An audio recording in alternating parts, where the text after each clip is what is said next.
안녕하세요. 미디어 데모스 류필입니다. 행동하는 의사회 임당태입니다.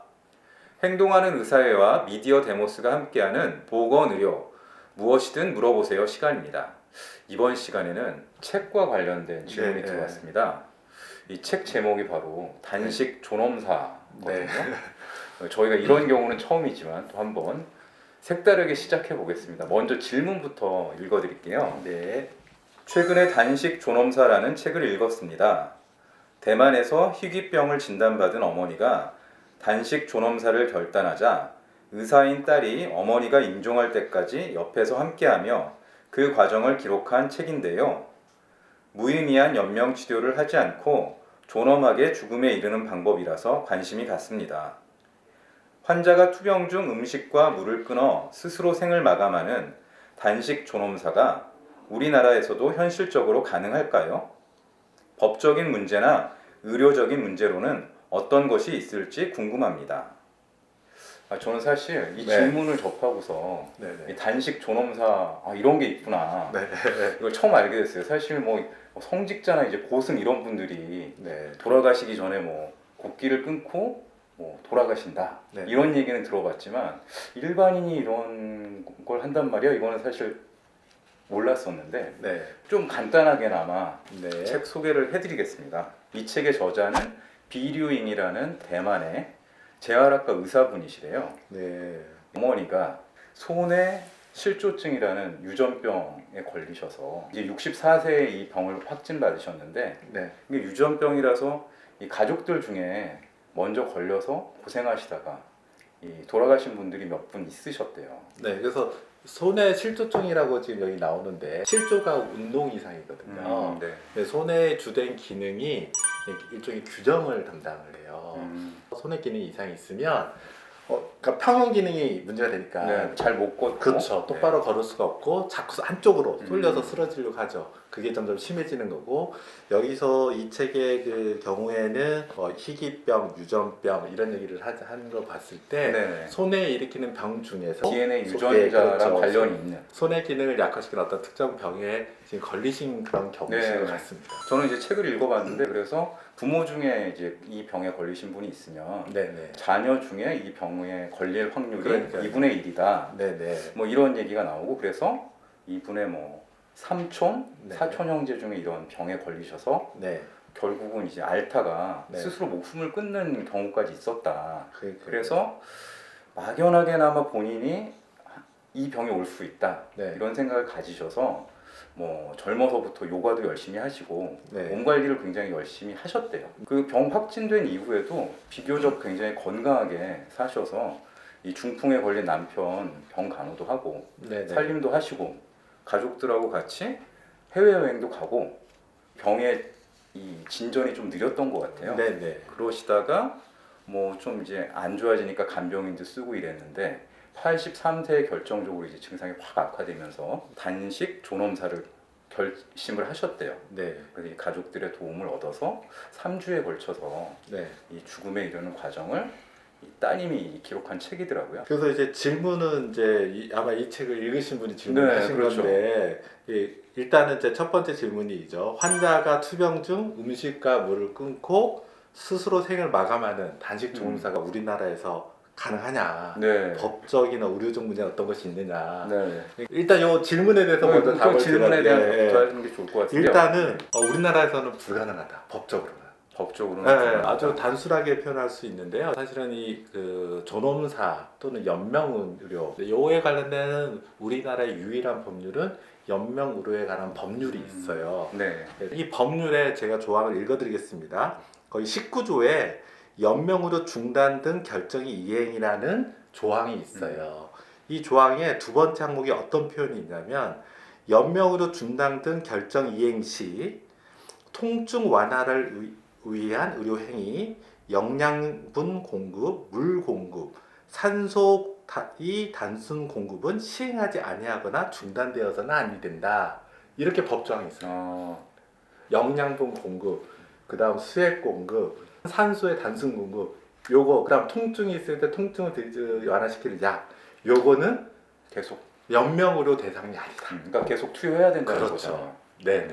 그래서 저는 지금 요양병원에 있는데 말기 환자분이시고 의식도 없으시고 또는 의식이 있다 손치더라도 중증치매인 경우에는 식사를 못 하신단 말이에요. 그렇죠. 그런 경우 네. 많으시죠. 그런 경우에 제가 보호자분과 많이 상담하는 내용 중 하나가 콧줄입니다.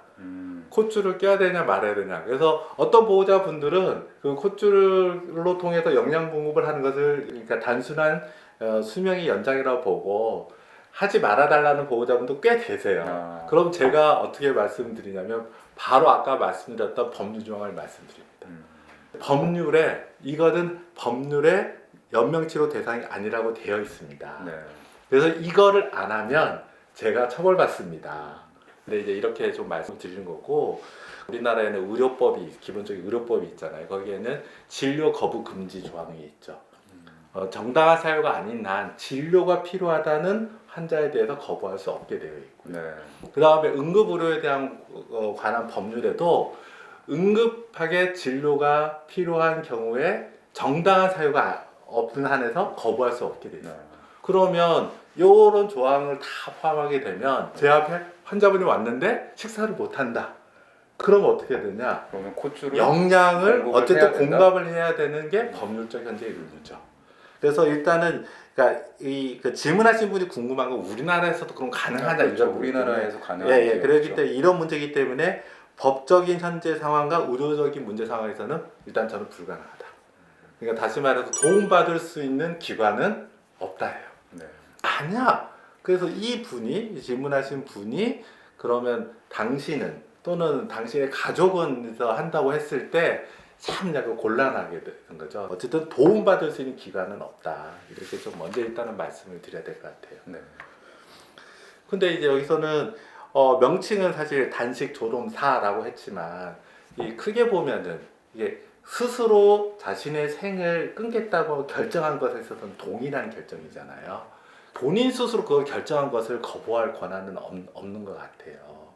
그래서 근데 방법을 뭘로 할 거냐? 그거는 이제 본인의 선택인데 문제는 그거를 도움받아서 진행할 수 있느냐? 이거는 좀 별개의 문제인 것 같습니다. 네. 근데 만약 가족끼리 한다 그러면 예를 들면 옆집에 사는 어떤 분이 아니 자녀가 부모 밥을 안 챙기고 굶긴다 막 이런 신고가 들어간다고 했을 때 네. 그럼 이때 그런 법률적 문제가 어떻게 되는지 소송이 있어. 그렇죠. 보라매 병원 사건이라는 네. 소송이 있죠. 근데 그 소송 때 그것을 고소한 것은 그 가족도 아니었고 이웃이었어요. 그러니까 임 닥터가 똑부러지게 얘기하진 않았지만 제가 이제 상황을 네, 정리해 보면 네. 가족끼리는 어쨌든 합의가 돼서 네. 우리 뭐 아버님이나 어머님이 그렇게 돌아가시고 싶다 해서 네. 가족이 조력을 해줄 수는 있으나 네. 이것을 제3자가 저 자살 방조 내지는 살인이다 네. 라고 또 신고하는 순간 이 다툼의 영역, 법률적 그렇죠. 그 제재 부분은 영역이 될 수 있다. 그 뭐 부분은 이런 말씀이신 그렇죠. 거죠? 저는 충분히 그렇게 될 수 있다고 보고요. 그다음 또 하나의 우려점은 이게 사회 제도가 되지 않았을 때 문제인데 뭐라고 말씀하셨냐면 가족이 동의하고 본인이 동의해서 이게 다시 말해서 그런 절차가 진행된다고 말씀하셨잖아요. 네. 그런데 옆에서 보기에 과연 이게 우리가 이제 존엄사라는 측면에서 긍정적인 의미로만 얘기되면서 그게 진행된 건지 아니면 정말 불효인 자식들이 나쁜 마음으로 그렇게 하고 있는 건지 알 수가 없잖아요. 한마디로 현대판 고려장처럼. 그렇죠. 네. 그러니까 우리가 연명으로에 대한 법률도 그래서 중요한 게 본인 의사와 가족의 의사를 확인하는 절차가 있거든요. 그래서 그 절차를 거친 경우에만 그 연명으로 중단이라는 결정을 할 수 있게 됐고 그래서 법률로 어떤 절차를 겪어야만 되는지가 나와 있단 말이에요. 그러니까 이게 알 수가 없는 영역이잖아요. 네. 밖에서 보기에는. 그렇기 때문에 참 여러 가지로 쉽지 않은 모습이다 생각이 들고요. 그래서 책의 저자의 경우 어쨌든 이제 가족인 따님이 의료인이기 때문에 뭐 나름대로 이제 그 3주간에 걸쳐서 곡기를 서서히 줄이는 전문적 그래도 지식을 활용한 뭔가 있었을 것 같아요. 그런데 우리나라에서 일반 우리 시민이 이걸 하기에는 참 쉽지 않을 것 같다. 좀 이렇게 말씀을 드리겠습니다. 네, 알겠습니다. 네. 그래서 저도 이제 이 질문을 하면서 저도 다시 한번 좀 고민을 했는데 결국은 문제되는 게 뭘까라고 생각하면 인간의 생명은 소중하기 때문에 우리가 같이 생명을 끝까지 지켜야 된다. 생명권이라고 표현하는 내용과 그 다음에 자기 결정권, 나의 삶을 내가 결정할 수 있어야 되지 않아. 이 두 가지 가치가 지금 충돌하는 사례고, 그게 노년 또는 이제 말기 상황 또는 뭐 생을 많이 남기지 않은 상황에서 이게 충돌하고 있는 거라고 보여지거든요. 근데 그러면 우리 사회에서 그러면 어떤 상황에서 그 자기 결정권을 좀 더 인정하고 어떻게 해야 되는지가 사실 좀 더 논의돼야 될 필요가 있지 않을까 생각이 들고요. 그러다 보니까 현재 어쨌든 우리나라의 법률 체계는 굉장히 보수적으로 보는 거죠. 그래서 아까 말했던 연명의료에 대한 법률도 그 대상이 어떻게 되냐면 말기 환자를 대상으로 하는 거예요. 그래서 법률에 더 이상 치유, 즉 나을기가 불가하다는 게 의료 전문가들의 합의가 되고, 남은 여명이 수개월밖에 안 될 경우를 이런 분만 대상으로 한다, 이렇게 돼 있어요. 그러니까 그래서 과연 이 대상을 그러면 넓힐 수 있다면 어떻게 넓혀야 될지, 사실 이런 것들에 대해서도 좀 고민이 저는 좀 되고요. 네. 또 한편으로 보면은 우리 사회에서 이제 우울증이나 이런 걸 통해서 또 생을 마감하시는 분도 꽤 있고, 그런 모습에 대해서 우리가 생명권이라는 관점에서 그런 모습을 사회가 달라지기 위해서 또 노력하는 모습이 있잖아요. 그래서 이게 어떻게 이 두 가지가 조화가 돼야 될지 저도 좀 더 많이 고민되는 질문이었던 것 같습니다. 네. 이게 이 책의 문제의식 중에 하나는 집에서 돌아가시는 게 아니라 예전처럼 네. 병원에서 환자로 네. 죽는 죽음이 너무 많다. 네. 거기에 대한 문제 제기도 있는 것 같아요. 네, 사실은 우리나라에서는 그 문제 제기가 오히려 이 단식 존엄사보다는 더 해야 될 문제인 것 같아요. 많은 분들이 지금은 이제 의료기관 내에서 돌아가시는 네. 거잖아요. 과연 그렇게 해야 되는 건지. 네. 그러지 않기 위해서는 어떤 게 필요한 건지, 사실 그 얘기부터가 먼저 되는 게 좀 더 현실적이지 않을까라는 생각이 들고요. 그러면 집에서 만약 돌아가셨을 때 어떻게 좀 더 우리가 개인의 존엄을 살리면서 그 마지막을 우리가 가족이 함께 할 수 있는 방법이 뭔지, 이러면서 좀 더 우리 사회가 답을 찾을 수 있지 않을까, 이렇게 좀 생각이 듭니다. 네. 네, 행동하는 의사회와 미디어 데모스가 함께하는 보건의료 무엇이든 물어보세요. 이번 시간에는 저희 구독자분께서 단식 존엄사라는 책을 읽고 해주신 질문에 관한 이야기를 나누어 봤습니다. 이게 사실 어렵고 무거운 주제이긴 하지만 이제 존엄한 죽음이라는 주제에 대해서 다시 한번 저희가 깊게 고민해보는 좋은 기회가 됐던 것 같습니다. 질문해주신 분께 감사드리고요.